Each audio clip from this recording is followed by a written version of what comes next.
The Ferrari Testarossa was excess on wheels. Be it looks, attitude,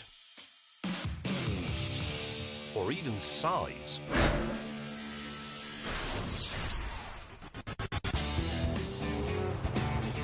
When this car came out, people were absolutely aghast at how wide this car was. I don't mean wide like Del Boy, I mean wide as in width. It was enormous, especially at the back. And it simply oozed charisma from every one of its slatted panels. It was unquestionably the only car that could star in Miami Vice. In fact, Enzo Ferrari loved that show so much, he actually gave its star, Don Johnson, his own Testarossa. And Don was just the tip of the celebrity iceberg. Rod Stewart had one, Elton John had one, Mike Tyson had one, O.J. Simpson had one, and presumably wore driving gloves. The price of this car when it went on sale in 1985 was £62,666. And that is, as I'm sure you know, the number of the beast. And when you unleashed its 5-litre V12, it would do 180 miles an hour. That was an astonishing figure for the time. It had the speed and the celebrity fan base.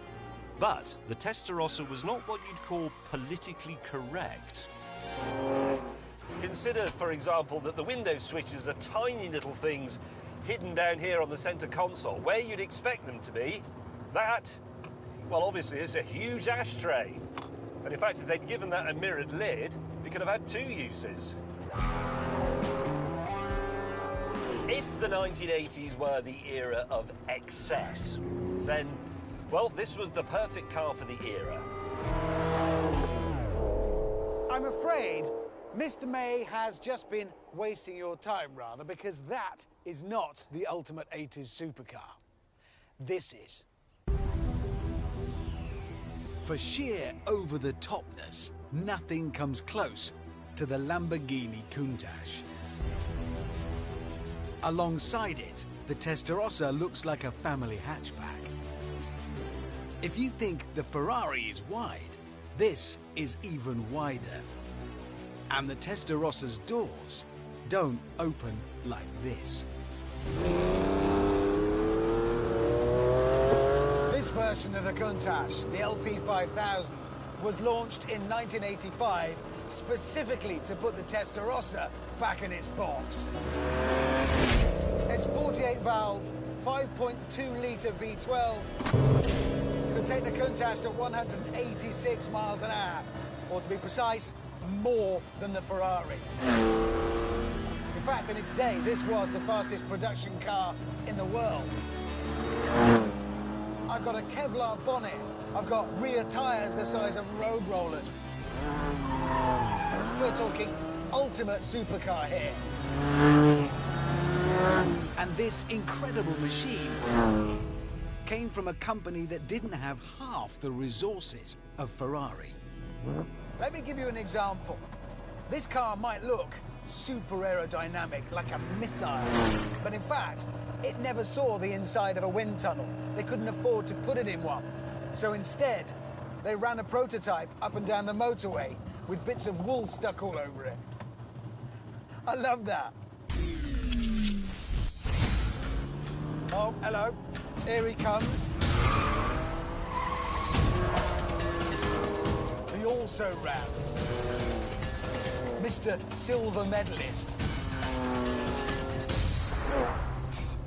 The trouble with that Lamborghini is it's a bit all mouth and no trousers. Fastest car in the world for my arse.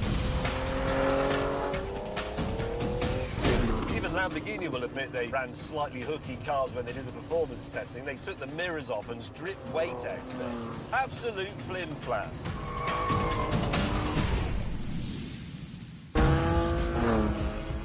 Thing is, supercars, to me, are all about being the ultimate. Doesn't matter what that is, but it has to be an ultimate. And this is the ultimate bedroom wall poster car. When I first saw one of these as a kid, it lit a flame in my heart. And when I saw one today, as a middle-aged man, that same flame roared into life.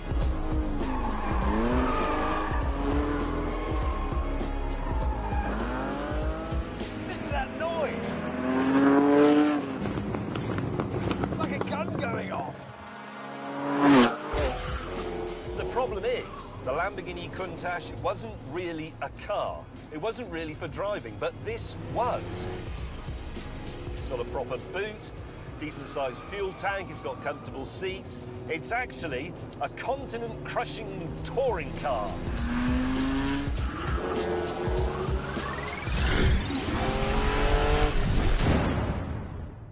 Eventually, we pulled over, so we could continue arguing face to chest. Oh, the brakes are brilliant. On the line. Right. Oh, that doesn't help much in there. You can't see behind you, can No, you? I just want to be really accurate, and you can help with that. That's in the way, and that's in the way. That's why the early ones had a periscope. All right, look, I've got a bed right. There's a cool thing I can do here, look. Where if you sit here, like this, and then you can put it in reverse. There. You're going to run over your own foot? No, on no RPM. Yes, it How is cool moving. is Yes, this? yes. I look pretty cool. You're all right. You're all right. Yep, I'm in my car, Bit of left but hand not down. in... What? Oh, Yeah. yeah. Left hand down. It's like being out of the side of a helicopter in Vietnam. It's that cool. Yeah. Do you know, I was just explaining to the viewers before we stopped what a sham this car is. That rear wing has no effect other than to slow the car down and make the front go light when you're at high speed.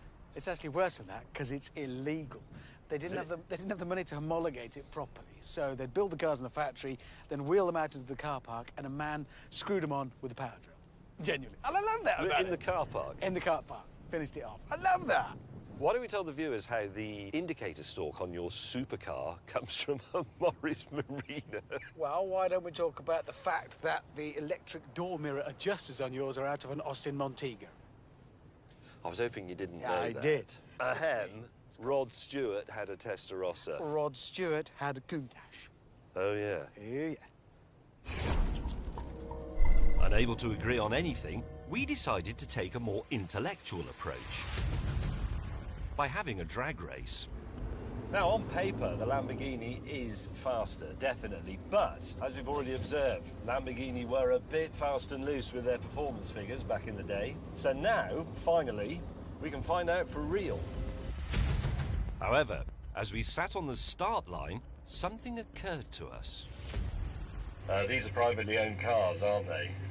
Correct, yeah. Well, the thing is, Testarossas don't really like standing starts because they tend to blow their own differentials up.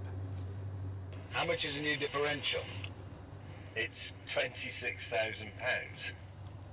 Actually, I'm quite glad you've mentioned that, because these don't like standing starts either. It's those huge rear tyres. You get a fried clutch and a split gearbox casing.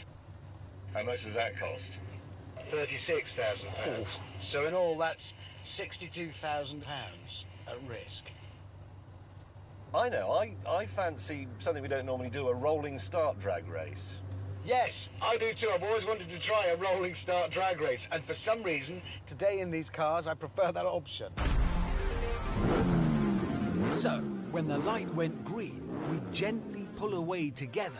And then, at the white line, floor it.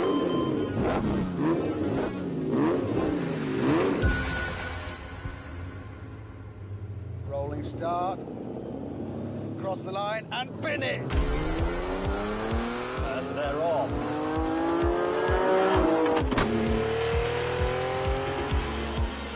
It's getting away. What an astonishing feeling! Oh, an angry Countach. 140. Ah.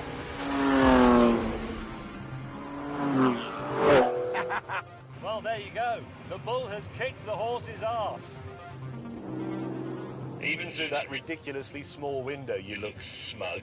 Oh, I am, mate, because I won. And it matters. It does matter. That's the annoying thing. It really matters.